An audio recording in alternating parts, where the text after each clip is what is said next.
Hey, everybody.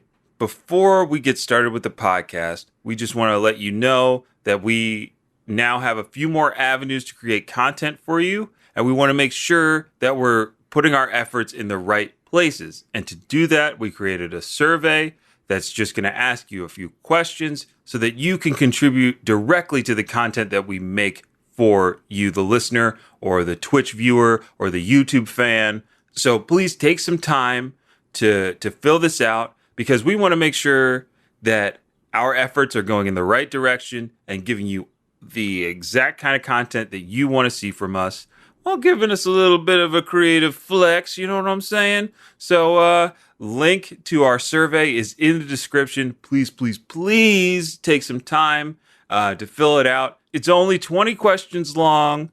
It's going to go by like that.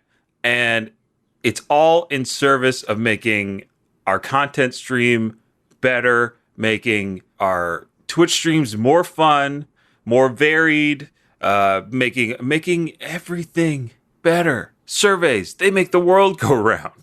So why won't you just check it out? Link in the description of this episode. Thanks. Kame House Party.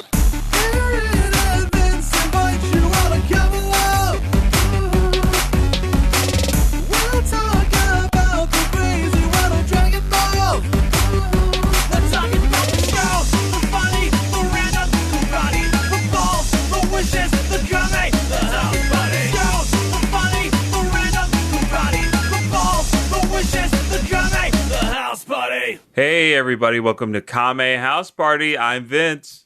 I'm Aaron. And this is the universe's only improv and Dragon Ball watch-along podcast. It's the greatest thing that's ever come to podcasting, and we're going to take you for a ride. Just like that song in the Marvel vs. Capcom intro screen. Gonna take you for a ride. But before, Where is this confidence coming from? I love it, but I'm shooken. Look, I just finished The Last of Us Part 2, and I can get through anything. And we're just going to keep going, because we've got a great episode of Dragon Ball to cover this week. But as you may know, this is a party, and you got to we can't just bring you into a party without cleaning up first. You know, there's cans all over the floor, and Solo cups, and Cheetos, and pizza slices on the wall. We got to do our due diligence. We've got to do what we like to call some Kame housekeeping to get everything set up for you and get ready to dive headlong into this very fun episode of Dragon Ball. So let's get started with the UN-sanctioned, world-famous 1-minute roundup. Here's your coffin. Pushing it towards you. Well, thanks. I just, I wanted to come by and see how things were going with the coffin. And now that I see it, it looks pretty dang great. Pretty tricked out, as they say. Is that what they say now? Tricked out? Mm-hmm. All right. Two pillows. All right. Got to be comfy when I'm dead. Mm-hmm. Linen. Uh-huh. And one linen, one silk. Yep. We put it on wheels for easy transport. Oh, I appreciate that. I plan on seeing the rest of the United States with this when I'm dead. Yes, Mr. Lincoln. They are going to tour your body once you pass, whenever that happens. I got a show to get to, so I'm glad I'm getting this out of the way right now. Boy, oh boy, was it hard to find the right person to make such a long coffin, and you've done a wonderful job. You've left room for the classic stovepipe that people know me for. Love the stovepipe. Yep. I've made some other modifications that you might be that were not requested, but I thought would be a nice little comfort thing. There is a beard guard, of course, made from the finest pine. Great to keep your beard when not in view, to keep it safe. There are some people who might want to, take trimmings of it as a souvenir, but it will snap on them like a mouse trap. You can see the mechanism there. Right. I like it. Watch your fingers. Got me. Almost got me. All right. That could have. Yeah, that would have been the worst thing that happened to you today. I could. If that's the worst thing that. And see. Lincoln, no. A prescient but oblivious Lincoln. Expect the best, prepare for the worst. I mean, if I was Abraham, I'd be doing that. You're shaking up the country in a way that's like not okay with like the establishment. Mm-hmm. People are talking about civil war. And all he wants to do is go see one of his favorite shows. Can I just go to the plays? I just want to relax. And then some punk comes up out of nowhere with like a BB gun, shoots you in the back of the head. Jumps to the stage. And look, this isn't hardcore history. No, I'm sorry. This is not hardcore history. This is Kame House Party. And with that scene ended, which is our improvised Western scene that either helps us tighten our improv muscles or loosen them up, getting us ready for whatever improv challenges may befall us in this episode. And of course, if you're new, when one of us breaks, aka laughs, this time it was Aaron, that is the end of the scene. And we get into the 1 minute roundup proper, where usually one of us, either Aaron or Vince, has 60 seconds to summarize everything that has happened in Dragon Ball thus far. So that is 150 plus episodes of Dragon Ball and almost 30 episodes of Dragon Ball Z. But today is no ordinary day, because we got a special friend of the show submission for their 1 minute roundup. They answered the call and they put everything on the line. They put their Dragon Balls on the line here to give you all their very special 1 minute roundup. It's Doug, our friend from Almost Better Than Silence. He's made me so proud. So Aaron, whenever you're ready, just roll it. All right, here's Doug in 3, 2, 1. I don't know. Maybe he did. I haven't listened to it yet. Maybe he did a countdown, and that first countdown was unnecessary. But here we go. Timer starts in 3, 2, 1. Goku is a little monkey boy. He turns into a monkey man over the course of hundreds of episodes. During those episodes, he meets a lot of friends: Bulma, Krillin, Yamcha, Puar, Oolong, and more. They collect 7 crystal balls that grant you any one wish. He trains with a hermit pervert named Master Roshi, and then he fights in 3 tournaments, loses 2, wins 1, takes out an entire army, and defeats a demon king. Meets a girl named Chi-Chi and eventually gets married to her. All the while, the moon gets blown up, wished back with the Dragon Balls just to be blown up again. Once Goku's done being a monkey boy, we return to him as an adult, and now he has a son named Gohan. Together, they go to meet their friends that they haven't seen in 5 years. What kind of friends are those? Gohan is kidnapped by an alien man named Raditz, who we learn is Goku's brother. He teams up with the Demon King to take him down, but is killed in the bout. As Raditz dies, we learn 2 even more powerful Saiyans are on their way to Earth in exactly 1 year. Goku trains with King Kai in Afterworld and gets wished back just in time to come fight the Saiyans, even though they already killed some of his friends. Oh, and the Namekians can create clothing out of thin air. Whoa! So concise. Holy mackerel! Aaron. We're failures. We have to look. We, like any anime protagonist, which we are. we have to befriend Doug. So check, done. Doug is in our crew now. And we just have to use this as an opportunity to get stronger. We got to go train with a 1 minute roundup expert. I guess so. I've never had to train before in my life. Mm-hmm. So we either have to die or go to meet some sort of otherworldly master. We have to go to a new place that's hard to get to. Mm-hmm, mm-hmm. What are there any Naruto ways that we can go about training? I could split myself up and do 1 minute roundups so many times that the accumulated knowledge and effort over the course of like 5 minutes is equal to like 10 months. I like that. We could also just do a time skip. Oh, let's just not do a podcast for 3 years. And then when we come back, we'll be super good and super tall. yeah. We'll be tall and buff Yep. and hot. Yeah. Ooh, world better get ready.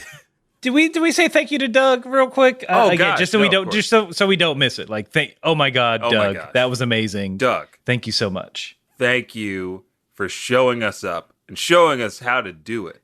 And if you want to be like Doug and send in your own 1-minute roundup to make us feel small and bad about the job that we do on a regular basis, please send it in to kamehousepartypod@gmail.com and we will play it on the show just like we did for Doug. And you can make us, like I said, feel inadequate.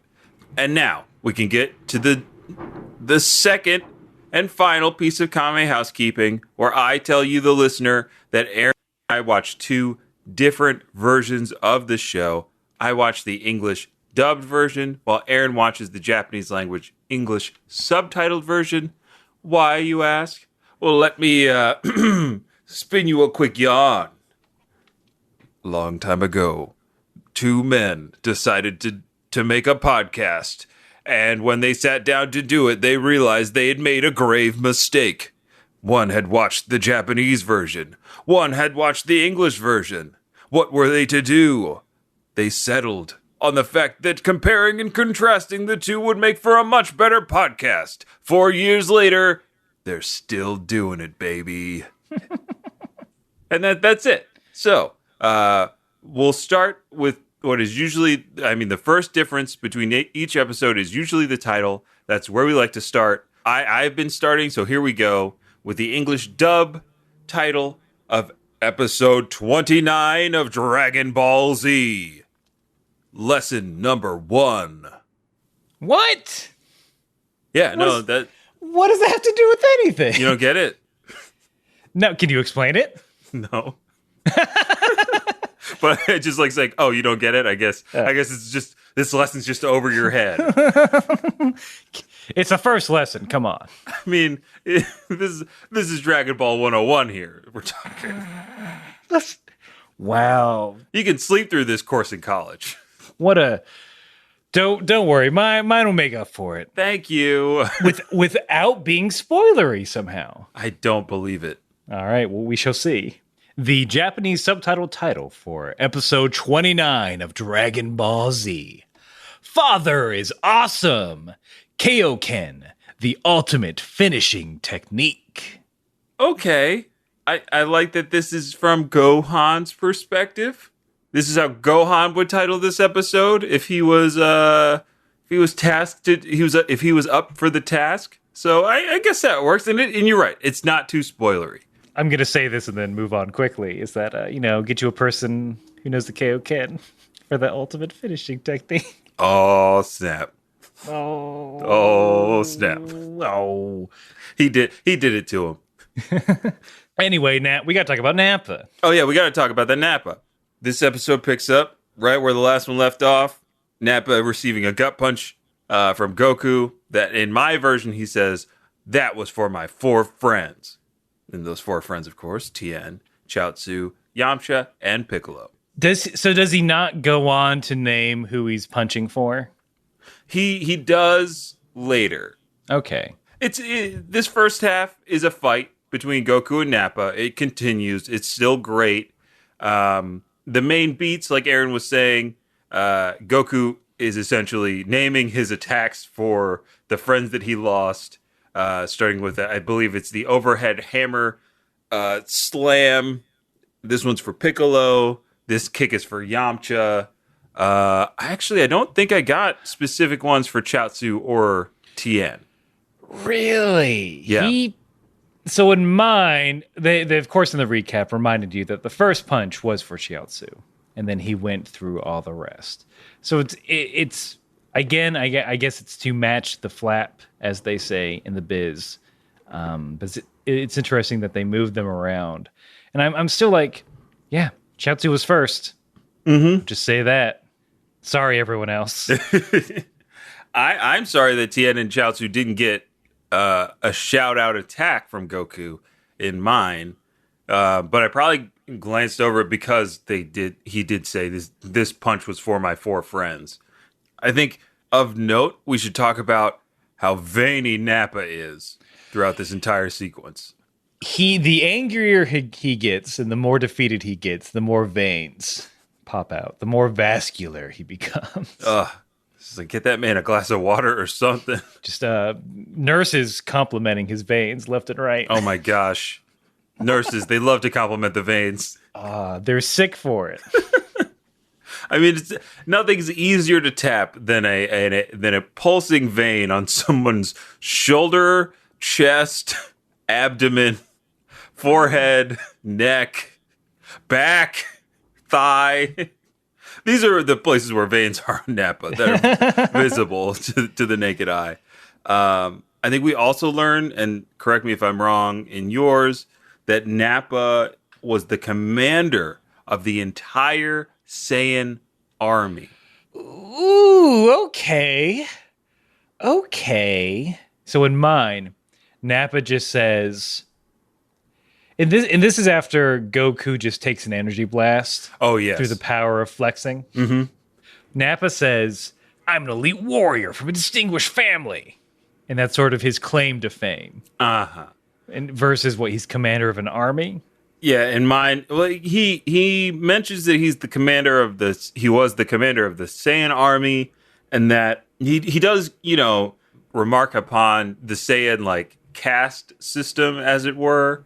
Like, certain Saiyans are born almost like you're born into an elite Saiyan family. Like, there's an elite class of Saiyans, and they kind of rank down.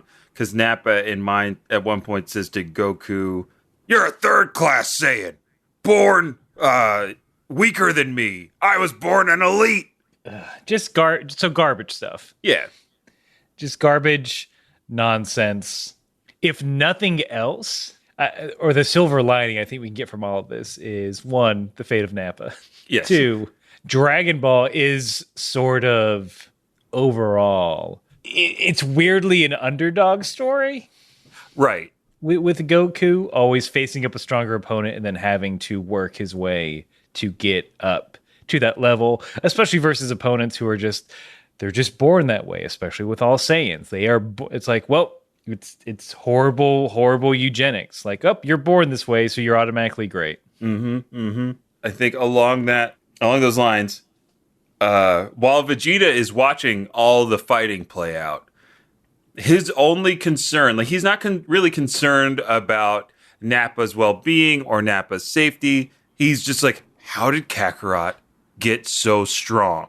He's not supposed to be this strong. Why is he so strong? I have to know. That's kind of like the refrain in Vegeta's head throughout this entire battle. In reference to Nappa, he gives that simple-celled fool. At this rate, it looks like I will have to step in. So that top part, like, simple-celled, C-E-L-L-E-D, fool. What is that? What kind of an insult is that? I'm not sure, because Vegeta, we're all made up of simple cells. This amoeba person. This mitochondrial fool. His phospholipid bilayer is less sophisticated than my own. I got an A in high school chemistry. Or no, biology. Vegeta, you can't stop giving your smart guy insults to me. It's distracting. Oh, I'm sorry. I didn't know that I had to answer N-A. Don't be so salty. I kind of get that one. Can't you just call me an idiot or a dummy or a bald buffoon? I'll call you a simple protein delivering power to the cell. But protein's good. It's how I got these veins. Proteins also deliver viruses to the internal workings of the cell, you moron. Proteins deliver viruses? Viruses can attach to proteins and sneak through the cellular defenses. All right, wait, I'm floating down. The nucleus. I don't want to yell. No, stay up there. Okay, I'm floating back up. I'm drawing a diagram so you can see for your... Right, I'm using... your basic mind. I'm using the scouter. If only you had downloaded the textbooks to your scouter like I had told you. Instead the of... HUD's not coming up. It's just Snake. There's at least one thing I'm better than you at. Snake. Curses, he's right. You only get like 3 of the little dots. It gets so fast after that. How do you keep up? Probably with your simple reflexes. Your serotonin reuptake inhibitors firing as you play that simple game. You're making me so mad. All my veins are bulging. Calm down, Nappa. You fight better when you're calm. There's vein on my eyes. Eat a Snickers. You're not acting like yourself.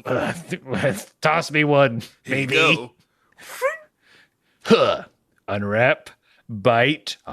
I do feel better. But who am I now? Who am I actually? Jim Belushi? Yep, that's me. I turn into a real Nappa when I haven't eaten anything. And that's according to Jim, folks. Man. He does yell at Nappa to calm down. One of the things that I like about this Nappa Goku fight is it's the first unadulterated, uninterrupted one-on-one Saiyan battle, and like it's clear that like rage is part of the Saiyan way.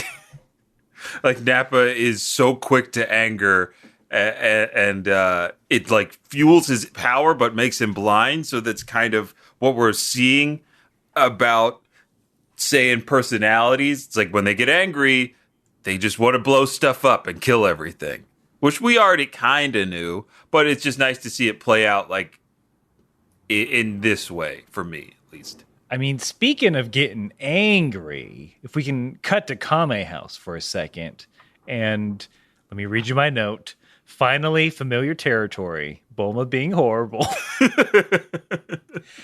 Some comfort food. Oh, that's a good note. Episode. That's a good note. That's a poll. That should be a poll quote for the podcast. She gets so riled up for this fight. By the way, everyone, in case you forgot, everyone in Kame House is watching the fight through the crystal ball. She gets so riled up that she slaps it. Baba begs her to be careful because, don't break this. And Bulma, typical rich fashion, who cares if a crystal ball or two gets broken? Jeez, Bulma. Baba then explains, it's an important tool of my trade. I need this to do my job. And Bulma says, well, Kami's dead, and we don't know if the Earth is going to survive or not, so your trade can stuff it. Are you serious? Something along those lines. Wow. Yeah, basically, God's dead. I'm full on nihilism now. Who cares? That is some serious shit, Bulma. Jesus. In mine, it's less like she doesn't mention that Kami's dead, but she is just like, I don't care if it breaks. Goku needs to beat this guy up. He's got to knock his head off. That doesn't help. No. And then Baba is like yelling at her like, hey, stop it. Why are you doing that? Bulma's like, she's like, I'm doing it because I want to see the fight and it's not working. And also your breath smells. Wow. Like just hurling insults at Baba to the point where Master Roshi has to get involved. He says as he enters the fray, hey, remember, you're in someone else's house. And I was like, that's the first like correct move that Roshi's made. Yeah, Roshi, you're in someone else's house. Turtle, this isn't about you. Well, I'm making it about me. I haven't gotten any screen time in a while. Oh, the world needs Turtle, baby. Of course. That's what it's all about. You want to steal Roshi's spotlight in front of these cute ladies. That's not hard to do, Master. Oh, you think you get some fresh wax on that shell, you punk? I beat Last of Us 2. I can do anything. Oh, I guess you're right. Don't spoil it for me. Go ahead. Do your worst. Ladies, Turtle's jumping in here. No, I'm gonna do this. I'm gonna kill you, Bulma. Bulma. What? Baba. What? this is my house and I make the rules. So I'm going to say, Quiet, or I'll continue. I'll turn you into turtle stew. I'll help her. Oh, carry on. Roshi, you're right. I can't do this. all my swagger's gone. See? It's as if I beat Last of Us Part 1. I'm totally defeated. Oh, Turtle, I told you. You should play some other game after playing The Last of Us. That way you'll be, it'll regulate your emotional status. I know. I dwell in it. I hide in my shell and I think, oh, Ellie, why? Oh. Why? Oh, Turtle. These aren't spoilers, by the way. No, they're not spoilers, but Turtle, we should do a spoiler cast for the rest of the Kame house. Hey, I'm down with that. Down. Put it on the books. I mean, look, Goku's gonna win. We know this. Let's just go upstairs, pull out the microphones. I thought you'd never ask. Mm-hmm. Can you carry me up the stairs? Oh, I haven't you been upstairs freeloading in years. You freeloading reptile. You're in my house. I forgot. And scene. Never forget. It's Kame house. It's Turtle's house. Yeah, just a bunch of arguments from Bulma just being horrible. Oh yeah. As Roshi gets involved to kind of break it up, the crystal ball is like malfunctioning or glitching. Bulma says, "What's wrong with it?" Baba says, "There's something happening to the Earth's energy." And then we cut to see that it's Nappa charging up. What the hell? Yeah. No. The crystal ball is not malfunctioning. They're really trying to smooth the edges off of Bulma because she's just bad. She's just a jerk. She got so excited she hit it, and instead of admitting that you're right, I was wrong, this isn't my property, I should be more respectful of other people's things, she just she leaned into it and started blaming the world. That's how it goes on my end. Is they make excuses for Bulma, they enable her behavior, no one steps in. It's bad, but it looks like it might be getting worse because Nappa's charging up. He's getting serious after that little, Aaron quotes, pep talk from Vegeta to calm down. Mm-hmm. Goku even says okay, now he's serious. I better watch myself. What Nappa's been charging up for is a big 2-finger salute that Goku easily dodges. They have a sky fight, and Nappa then, as a last-ditch effort, Nappa descends his jaw super, too much. Oh, yeah. Too wide. Unsettlingly wide. Shoots a blast at him. Goku counters with a Kamehameha real quick. And it's just, again, a bit of a stalemate, where Nappa remarks, "That was my greatest technique, and you brushed it off!" Yep. Nappa is very surprised that Goku survived. He says no one has ever survived that before. Vegeta even remarks he's fast. Nappa did that at almost point blank range and he was able to counter. Nappa got a lot of moves that we had to name. Right. So what is, I know we're not going to see it much longer, but what is this move? What is this technique? The unattached jaw to swallow an egg sort of move. I mean, if I'm being simple, it could be the say and shout. Ooh, that's very nice. Vegeta, I've got a technique for you. It's called the say and shout. Ah! There you go. Not bad. How about we could workshop it a little bit? Yeah, I would like pointers. I love the alliteration. But how about the kiss of death? I don't know, Vegeta. Look, I don't want to go around kissing people on the battlefield. Well, you're not literally kissing, but you're doing mouth stuff. I can't just say the mouth stuff of death. I don't know. I like that. Mouth stuff of death. Ah! That's it's clumsy, maybe a little too saucy for you. Maybe. I think so. You know me. I'm a bit of a prude, Vegeta. I know. You never... Look, you don't have to wear a towel in the locker room, in the shower. We've all seen Tails. I just want to be modest. I don't want anybody else to feel uncomfortable, so I just... All right, moving on. Next name, I have it written down.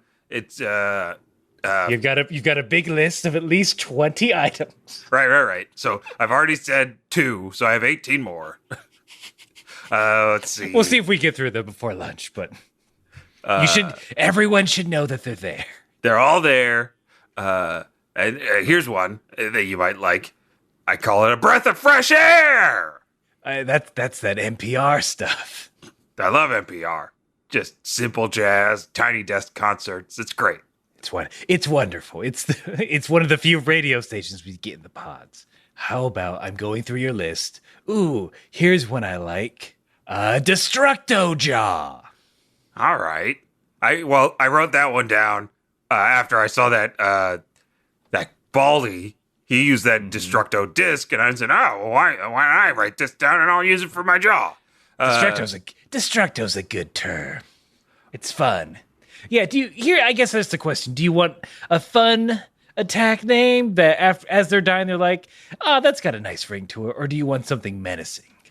I'd like something that would ideally be in between. Something that's undeniably clever, but strikes fear into the hearts of every enemy that we face. All right, I'm putting on some Saiyan coffee. We're going to be here a while.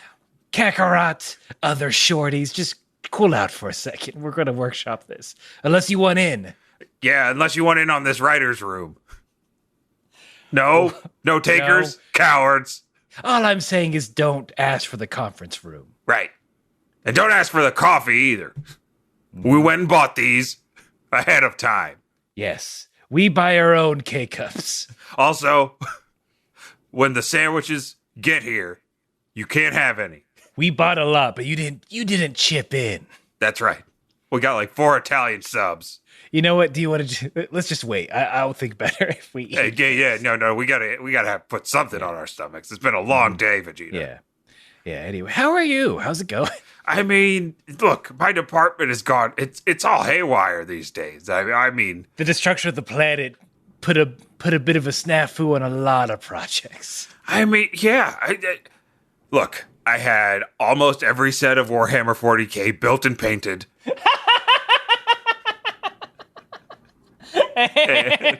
See what?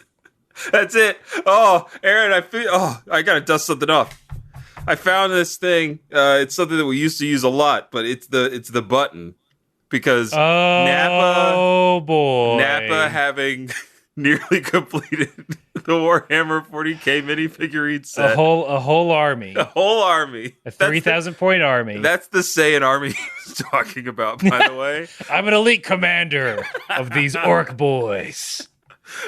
We have to make that canon, not Nick Cannon. It's true. He goes to the Games Workshop store every week for tournaments. He's a fixture in that community. It's true. He's got a YouTube teaching painting tutorials. Oh, it's so cute too. He's got like one of those. He's got the little monocle things. He's got all his little paints on his desk. First, you prime the figures. I like to add a zenithal highlight. So when you're painting, you understand where the highlights are going to be, and it's easier to see the details in the figures. A good tip is to always make sure you have the best possible lighting focused on your figures. That way, everything is revealed before you get 30. You get 30 in, and you realize that you haven't painted the feet. Look, like, share, and subscribe on Nappa's YouTube. That's what it's called, Nappa's YouTube. It's a channel I made early on. I can't change the name. It'll take my SEO. As a relaxer, as a relaxing agent, I do like to watch miniature painting on YouTube. Yeah? It's very nice. It's very nice. I might have to try that. I was talking to a coworker who back in the day was really, well, maybe not back in the day, but I think a little while ago was really into, he was telling me how they love painting the figurines and was like really into reading manga and stuff like that. But since, in light of recent events, he's like, well, what am I going to do now? He's like, I sit here all day and work, and then Am I going to go to this other chair and sit there all evening and essentially do work? And I was like, nope, that makes a good point. And so he said, so I'm just going to keep plugging through The Last of Us. And I was like, oh, no. That'll relax me. Yeah. I mean, speaking of AAA video games, we got to get to a commercial. Ooh. Has your crystal ball been hit by a spoiled brat? Maybe you've seen something so devastating that your crystal ball just shattered. Are you watching a fight for the fate of the Earth? And then suddenly it goes on the fritz. We all know that crystal balls aren't always an exact science. But here at Ball Support, we make sure that every crystal ball that comes through our door leaves with an excellent guarantee of quality, resolution, and durability. It's a several-step process, which we will now go through. When you bring your crystal ball in, our team of geek goblins will go in and see if there's any mutiny, any sort of roustabouts who are reducing your productivity within your crystal ball. That's right. The second step is culling of the evil goblins within your crystal ball. They're usually the source of everything that goes wrong inside of a crystal ball. This step takes several weeks. It's a long, drawn-out battle. I as a veteran of these cleanup jobs, I don't want to get into it. Let's just say that it's not only a physical battle, but a battle for the hearts and minds inside your crystal ball. This explains our exorbitant prices for crystal ball repair. You can either pay upfront 7 billion zenny, or we do installments of 20 zenny a week for the rest of your life. Mm-hmm. And since you're a fortune teller, you probably have a long life. So don't worry, you will pay us off. And that therein is the final step of the process, payment. And with our with our offer on this podcast, all you have to do is go to our website, www.bsupport.com. Ball Support was a different site. We tried to get it, but we decided that due to its association with another topic, we would just go with B Support. We decided to go with B Support because the NBA has very strict guidelines. They hit up all the domains. Anything ball. Anything ball. The NBA has it. Yeah, you think it'd be other sports, but no. Football.com, owned by the NBA. Run exclusively by LeBron James. LeBron James' real fortune comes from domain squatting. He buys up all the ball ones and then sells them for high price. We were lucky. He had B-ball support, but not B support. And that's where we scooped in. So go to www.bsupport.com. Use promo code HouseParty. Tell him Goobo, the gremlin, sent you. That's right. Tell him Goobo and Graybo, the gremlin, sent you. Mm-hmm. And we'll see you in the future.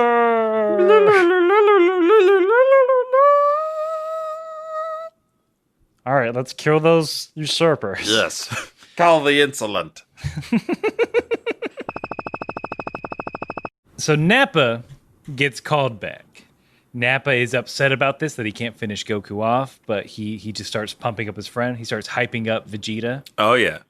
He says, quote, "He is a warrior gifted enough to take upon him the name of Planet Vegeta, after all." Oh, that's a great line that I don't get. Instead, Nappa's just like, he's way stronger and faster than me. That's it. You simple-celled fool. There's other traits that make me far superior to you. Oh, right. When Vegeta fights, things go boom. There are differences in our fighting styles and power levels. Maybe you can, or maybe my princely lineage. I don't know if I've mentioned I'm a prince yet, but I am.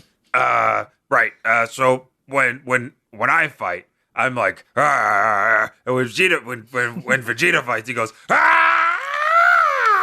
Are you just workshopping your tight five? Nappa. Hey, so today I was working with Vegeta, and I was like, why does Vegeta's walk like this? But Nappa's, we walk like this. That's, to be fair, we do walk differently. See? There's truth in comedy. Anybody? Can't you tell? You guys hear about this? Oh no, he's going into this monologue. So there's a new kind of Cybermen. Yeah, they develop a new Cyberman. They call them cabbage kids. I feel like that's a cultural reference that maybe these Earthlings won't get. Oh, right. Okay. Oh, here we go. Here's one. You gotta play to the audience. Here's one you Earthlings might like. What do you call? Don't you boo me? Don't you dare boo me. Continue. All right. Here we go. I'm back in it. So, what do you call East City? We don't know. East City? Metro East? A pancake. After I'm done with it. Oh boy. This is going great, isn't it, Vegeta? This is why you're not fighting anymore. What? I chose not to fight so I could become one of the original Saiyan kings of comedy. Hold on. Oh. My phone's blinking at me. Let me turn it over so it stops distracting me. Sorry, is that my light? Yeah, I'm sorry, your time's up. Stop fighting Kakarot. Stop telling jokes. Other than that, kind of do whatever. All right. Well. Ooh, weaklings. Ah! And see. I did want to say that when Vegeta calls Nappa back, he's like, Nappa, get back here. You've been fighting all this time. You haven't even been able to land one punch on him. You've embarrassed us for long enough. I am saddened by the events that are going to happen pretty soon because of Vegeta and Nappa's relationship and how, like, Nappa is so loyal. Like, of course, like, loyal to a fault, as we'll see. But he wants to fight. He wants to beat Goku so bad. But Vegeta's like, no. Kind of like a dog that wants to run outside, but they know that if they do it, you're going to get mad at them. So they just sit at the door and they're like, I mean, I guess you could say Nappa's greatest weakness is being too good at killing, or too eager. Too eager, yes. He's always going to nail that job interview question. I work too hard. Okay, yeah. Any other weaknesses that we should be aware of? I'm loyal to a fault. Okay. A company guy. I love staying late. Under special skills, it says loves a good fight. I'm assuming you mean, great, a fight of creative ideas and expressions. No, I meant literal fights. Oh, okay. Anyone in this office who I perceive as weaker than me. Don't worry, you're at this point, you're not. You are clearly have higher status. Thank you. You're safe. Thank you for noticing that I do CrossFit. I mean, you could use some more veins, but I love fighting those weaker than me. Okay, great. No, I like that. We like that kind of tenacity here at the company. But one thing that you haven't addressed yet, Mr. Nappa, is that you came in here in without a shirt. And I'd argue that armor is a shirt. I'm not quite seeing the same distinction, and you're not really wearing pants. The job description said business casual, and this is your idea of business casual. Okay, well I'll write that down. And Mr. Nappa, I just want to say thank you again for coming in. If you could just leave your resume here with me, and I have questions about corporate culture, if that's okay. Oh, okay, sure. Just sort of wanting to know what does everyone love a good fight? Or well, no. I was going to say we don't condone violence against one another in the office or violence anywhere. Okay, that makes me mad. Now my desk is shaking. Okay. I'm dislodging my jaw. No, please. Oh, Minty. I'm consulting notes. Okay, there it is. Have a breath of fresh air. Ah, Minty. I look forward to working with you. And scene. scene. Nappa know how to get that job. That's how you get your foot in the door. Yeah, be aggressive. Aggressive. Just show up to the job interview, kick the dude's desk over, and say, "I'm the boss now. This is how this works." Yes, a real Captain Phillips. Say, "Look me in the eye. Look at me." Just do the whole scene. They love it. The managers love it. Yeah, you're not. Security will not get called on you. No, of course not.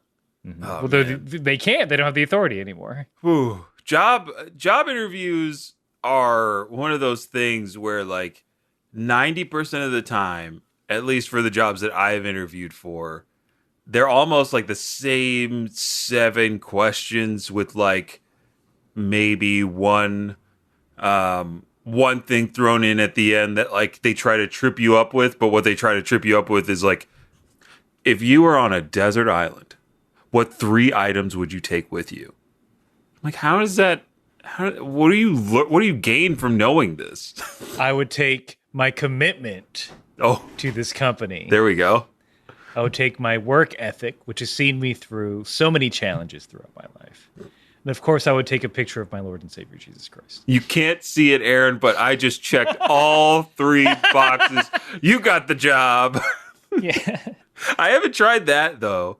That, like, because usually they just want to know, like, oh, do you, like, what things are precious to you? And it's always like, oh, I take my Desert Island playlist, a PlayStation, and 3 boats.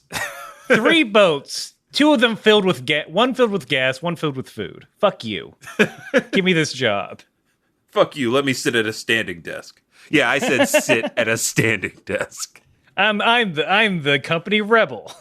The manager's just like, what? No one's ever answered that question Nani? before. All right, so we've got how many anime ideas? We've got the podcasting anime for middle school.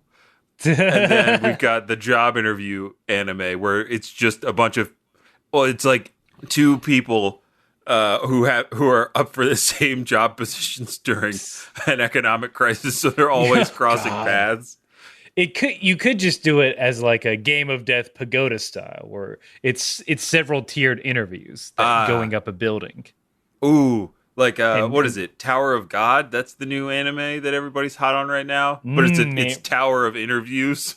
Ending with an interview with God, where he gives you whatever job you want. You could be president of the United States. Our main protagonist is like, I want to be God himself. And it's just training sequences of just doing classes without interviewing tips. He's not actually good at anything, but he's the best at interviews. Of course. All right, we got it. All right, we got this dystopian future. And then, wait, one more wrinkle to this is like along the way, up the tower of interviews, there become like there are team interviews. So our protagonist has to make friends along the way. They're like, this is my team, and this is how we're gonna get the job done in this entertainment sector. There's a saucy lady boss you interview for, but her thing is like no one's been able to get past her because she like gives them like, if you stay down here, you know, I'm saucy. Oh right. The work perk is that I'm a hot lady boss. Is vaguely horny lady boss. Yeah. And she's like Prince, like in Fire Force. Yes. Princess, what's her name? Y'all know. Y'all know. And she's just sitting on it. The desk is made of dudes. That's their job. And they love it. Well, and then, like, of course, throughout that interview, or like in the breaks of that interview, the protagonist is getting fed info like, I chose to stay here because of the sauciness of the position. But now I'm stuck with a fixed income and no upward mobility. Literally, I can't I'm not allowed. She's coming. I'm not allowed to have my head so many inches off the ground. Whenever she walks by, I have to put my hands down for her to walk over. I still love it. It's still kind of rad. Jobs. Look, speaking of jobs, Nappa's trying to do his by bowing out of the fight to let Vegeta take his turn. But, our Nappa, he's got a bit of an attention problem. Because at least in mine, on his way down, he's like, well, what am I going to do for fun? While Vegeta's fighting, he's like, I got to work off all this energy. Again, like an aggressive dog. And he spots Gohan and Krillin, and it's like, well, I guess I'll just kill them. And heads right for them. Goku tries to intervene, but is a bit too far behind, and that's when we see the long talked about fabled Kaioken technique in action for the first time. Oh, he's so fast. He's so fast. Zip, zap, zop. Punches Nappa in the back, and then lands, and it's just the iconic shot. Goku just holding up Nappa waiter style. Literally saying he got served. Yeah, 100%. And then it's like, well, here's your entree. Throws him to Vegeta's feet. A punk. Yeah. Who ordered the punk bitch? I didn't, but I'll take it. I've pulled that move at a restaurant where you're there with a large group. The person taking your order did a great job, but maybe one or two things were off, and it's like, well, nobody ordered this thing. I haven't gotten my food yet, so I'm just going to take this. It's not even an L. It's just like, let me take that plate off. Rarely do I ever send anything back. If they forgot an item, that's about it. If it's like, well, you forgot this. Can you bring this, please? Thank you. Yeah. Especially if it's something I had to pay extra for. Right. Like if you ask for an extra sauce or an extra side. Or if they're like, I hate it when there's like there's a choice. It's like, well, do you want salad or fries, or do you want soup and fries, or soup and a salad, or like something like that? And they give you the two other things that you didn't want. Most of the time, like, you let it slide. You got two things still, but it's only if there's like, all right, this is uncooked. These aren't the riblets I ordered. These are someone else's riblets. Yeah, it has to be incredibly inaccurate or incredibly bad. Yeah. Respect people who give you your food. They're just human, and they're trying their best. They're trying their best, and just don't be a dick. Yeah, please. I mean, this is all information to use next year. Of course. In some more information, this time about the Kaioken, Goku explains that it gives you, essentially it doubles, maybe triple. It increases your energy and power, but only for a short time, because it will ruin your body. Mm-hmm. We get a flashback of King Kai saying, only do it ×2. Oh, so he put a ×2 limit on it. There's consequences to it. Just ×2 it. I wish they had made it more concrete in the way that it works, like they did in yours and mine, because it's all kind of vague. Like, King Kai is just saying, like, remember, Goku, there are two, like, energy and matter are two separate things, and one will always replace the other. So you have to be careful with how often and for how long you use the Kaioken technique, because eventually your body might explode because you're replacing all of your matter with energy. There wasn't like any ×2 or a limit. It was just like, man, don't do it too much. Can we? Now we got to get sad though. Yes. We have to go from Kaiokens to Goodbye Friends. Oh, thank you. Yep. Yes. It's my spoken word album about Dragon Ball and Lost. Kaiokens to Goodbye Friends. Dealing with grief through anime. Oh. All those self-help books are like barely any words. and you can a lot of the pages can just be worksheets. Mm-hmm. Yes. So that's not a terrible idea. It's not. The first half of the book, we'll do our due diligence. It's like thoughtful, like these are the animes that helped inspire me to become the best me that I could be. And then the second half is just anime Mad Libs. Yeah. It's all anecdotal. Uh-huh. No science. Jeez. Get Vegeta out of here with that. No science. I'm the prince of all science. Yes. All right. Well, I think we found Vegeta, to use the improv parlance, I think we found Vegeta's game. Is that he's secretly the prince of... he wants to be the prince of all science.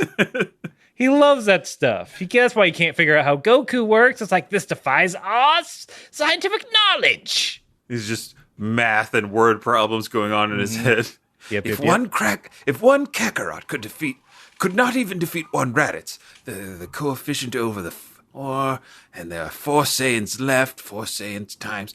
If you adjust for the amount of Saiyans that were present, say Kakarot is a third-class Saiyan with only this much of oh my goodness, the science. But then he's like, the scientific method holds true. My hypothesis was that I'm better than everyone. That, for now, was proven false. But if I do this, if I change up the training program, let's see, Goku has a wife and a kid, better get one of those. That probably helps. I'm doing a longitudinal study. Oh yeah, man. That's Vegeta. Yeah. Prince of all science and Prince of all murder. Because oh yes, Nappa extends a hand, please. I feel like you need to. I don't want to step on your good Nappa. All right, voice here we go. That everyone loves. Vegeta, please. I can't feel my legs. Help me, Vegeta. Sure, I'll help you. Stretch out hand. Thank you, Vegeta. Thank you so much. Ah! Vegeta, what are you doing?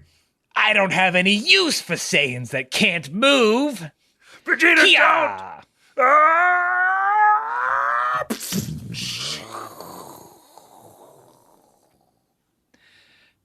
There's nothing left of you but veins floating down.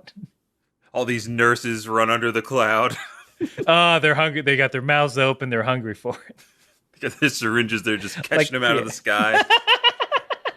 This was particularly upsetting because the last face of Nappa you see is they give a Mike Tyson punch-out face where like the eyes bulge in 2 different directions. Oh my gosh. It's like you just hit him in the gut. Yeah, it's so unbecoming of what like Nappa deserved to go out, in my opinion, in a huge blaze of glory. Legs or no legs, you know? That's kind of how I wanted to see him go out. We get this moment has like a lot packed in.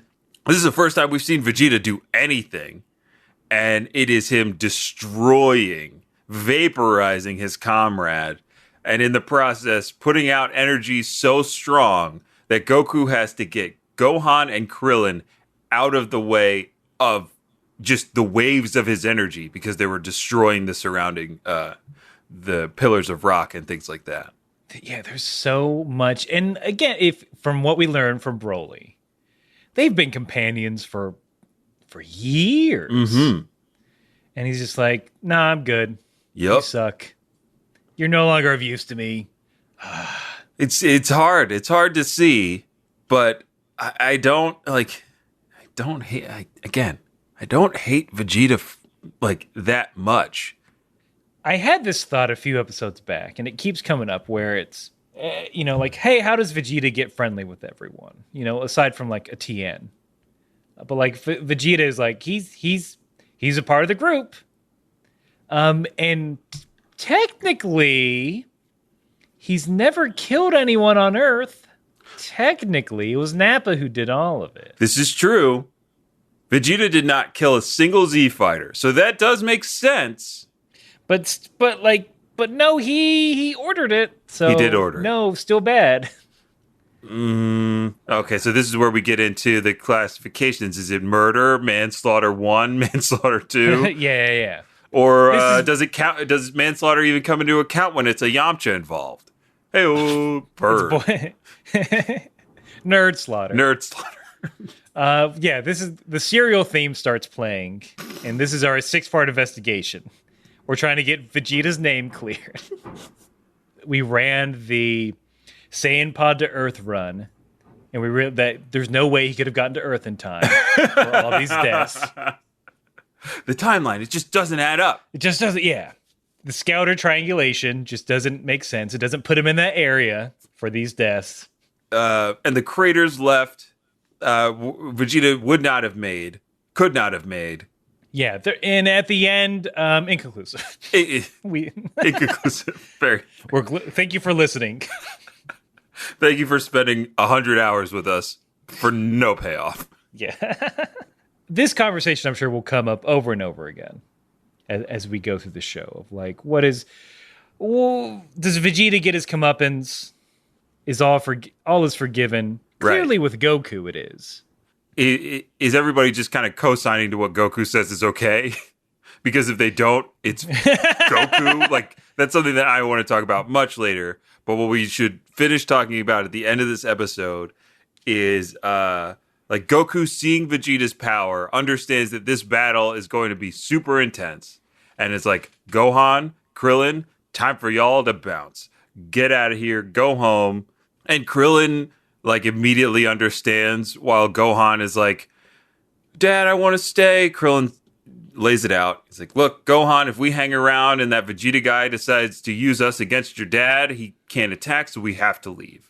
And then Krillin says, this is what I'm interested in finding out what your episode was like, because in mine, Krillin's like, Goku, we've been friends since we were kids, and I want to make sure that we stay friends until we're old. Or like, we need to make sure that we grow old together or something like that.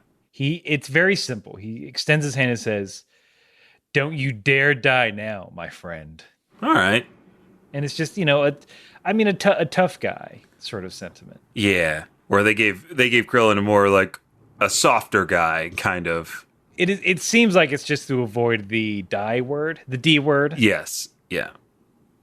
They don't want the Western audience to know that Goku might die again. And even though he's done it before, even though several people have done it several times. Yeah. You can't say it. It's like it's the weird censorship thing where you can say ass on TV, but you cannot say asshole. Oh my God. Yeah, you can't get that past the censors. Yeah, because that's a reference to an actual body part, and that's what makes it bad. I don't know. No, you're right. I think that's it, because ass alone can be a reference to a donkey. It's another way of saying donkey. Mm-hmm. Or if you speak Spanish, a burro. Or if you speak Shrek, a donkey. Or if you're a donkey, a parfait. I guess that's the workaround. It's standards and practices have very weird rules about everything, but like at the same time, asshole's funnier to me. It now. Is. It's an hilarious insult. It's hilarious insult to drop on TV, especially on TV. Calling anything a hole is usually any body part a hole. It usually gets a slight chuckle from me. Oh yeah. But that's it. Goku then promises Gohan that once this is over, they'll go on a fishing trip. And then he's like, hey, let's change locations. Vegeta's like, cool, let's do it. And they fly off. And I will, this will, I think, perfect, what is the word? Foreshadowing for maybe their relationship down the line is Goku, like just before they head off, Goku kind of to himself is like looking at Vegeta and says, too bad he wants to end things this way. He'd make an excellent sparring partner. Wait, say it again? Yeah, no, I butchered it. This is who saying what to who? This is Goku kind of saying to himself after watching Vegeta destroy Nappa in that fashion, says, too bad he wants to end things this way. He'd make an excellent sparring partner. About Vegeta. Yeah, about right? Vegeta. Okay. So he's kind of like saying like, Goku. I didn't get any of know. that, but Yeah. Goku. Like if You, from the get-go, you had this plan? I know, I didn't realize that. I wanted to make sure that we covered that because it kind of colors the rest of the fight as I remember it. Like, I don't want to give anything away in case anybody is like experiencing this fight in particular for the first time because it's a good one. Like this little battle. But yeah, I was like, oh my gosh, Goku was planning on like training with Vegeta all this time, like from the minute that he saw him, like he was just like, yeah, I want to fight that guy for more than just my friends. True fight love. Yeah. Fight at first sight. Ooh, yeah, it was fight at first sight. When he saw those non-veiny muscles and that cool demeanor. Oh yeah. Head over heels. Oh. Because of a punch. Oh, because of a punch and a bunch of kicks. Mm-hmm. Roundhouse and otherwise. Yeah, this is the story that Goku tells Pan, not about him and Chi-Chi. Yeah, Pan's like, tell me about your first love, Grandpa Goku. He's like, well, he's right here. Yeah, he's right over there. Leave me out of this, Kakarot. We're not doing play dates anymore if you're gonna keep this shit up. It's almost like I know Naruto is not your thing, but even in Boruto and towards the end of Naruto, for some reason it keeps coming up that people want to ask Naruto who his first kiss was. And it's funny because it was Sasuke. I know that. I'm like, wow, they keep hitting that. Towards the end, like in the middle of the Great Ninja War, like the last one, Naruto in the middle of a war. He comes up against an enemy that is a foxy lady who drains chakra from kisses, and so she's like, so a lady. Yeah, got him. So Naruto, like she's trying to like sway Naruto and be like, oh, you're so young. I bet you haven't kissed anybody before, have you? And Naruto's like, well, I have. And she's like, oh, who's the young lady that stole your first kiss? And then he's like under his breath, like, it wasn't a young lady, it was Sasuke. And she's like, who? That murderous child? Yeah. That war criminal? that great ninja war criminal? You kissed him? It comes up a bunch, and it's kind of funny. They do it twice too. Oh, that doesn't count. Well, the second one, both of them are unintentional, but the second one was like in the middle of a mission, and I think the bad guys like saw it. And they're like, did you guys kiss? And it's just about Naruto being like, shut up, you bastard, you idiot! I didn't kiss him. Ah, Naruto, just kiss whoever. Naruto needs to let kissing be kissing. Yeah, just if we can end on that note, just let kissing be kissing. Whether it's a sexy ninja or a sexy office lady, or your best friend rival, or your that kid in class you hate but you love too, or the person that you're like, yep, there's my sparring partner for life. Mwah. Kissing's just kissing. Master Researcher Nick sent us a wonderful email, but I believe we're going to unfortunately skip it because we've been recording for almost 2 hours. I don't know if that's what the end is going to be, but we're going to try and reduce that time down. So maybe next week. Sorry, but we did get it. We got it. I saw the picture of Bulma dabbing. Thank you very much. Oh my goodness. So we'll just end it by saying if you want to send in your own 1-minute roundup like Doug did at the beginning, if you want to talk to us, you can write to us at kamehousepartypod@gmail.com. You can talk to us on all the social medias, Instagram, Twitter, Facebook, Kame House Party. Be sure to follow us on Twitch, twitch.tv/Kame House Party. We are streaming every Thursday night around 8 p.m. Eastern. I believe this week where Vince is going to be playing some Ghost of Tsushima. That's it. That's right. We're going to go back to that new hotness. So if you're interested in that, want to check it out and have some fun and hang out with some other cool folks, you can do that there. In regard to that, you heard at the top of the show, we're going to bring it back because repetition is the key to marketing. In the show notes, in the show description, there is a survey that you can take. It is only 20 questions long to get some information about our listeners, information about what you want us to do in the future, because we're going to be adding more non-podcast content. And we want to know what kind of things you want to see. So please, if you can, fill it out. It's only 20 questions, very short, very anonymous. This is directly for y'all. So we make sure we're giving you the content that you want. Like Aaron said, fill out the survey. It's in your own best interest, and it helps us know more about you, the listener, or you, the Twitch fan or YouTube subscriber. And no matter if you're fighting to preserve science across the universe, like our good Prince of All Science Vegeta, or your if you're getting your struggling 40K Warhammer 40K collection YouTube channel up and running, you gotta keep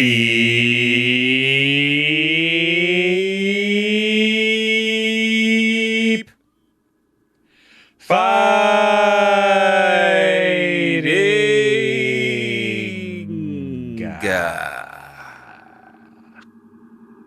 So you gotta just make sure you get your primer laid down, then you paint. Primer, paint, PP. Easy to remember. Don't get them mixed up like I did. Well, just now. Damn it. No. I don't know how to edit this out. Pinky salute. Blow up 1 minute. That's an easy way to clear off mistakes, is to use an energy blast. Clears the paint right off. Good to clear, keep your workspace clean. Yummy, yummy house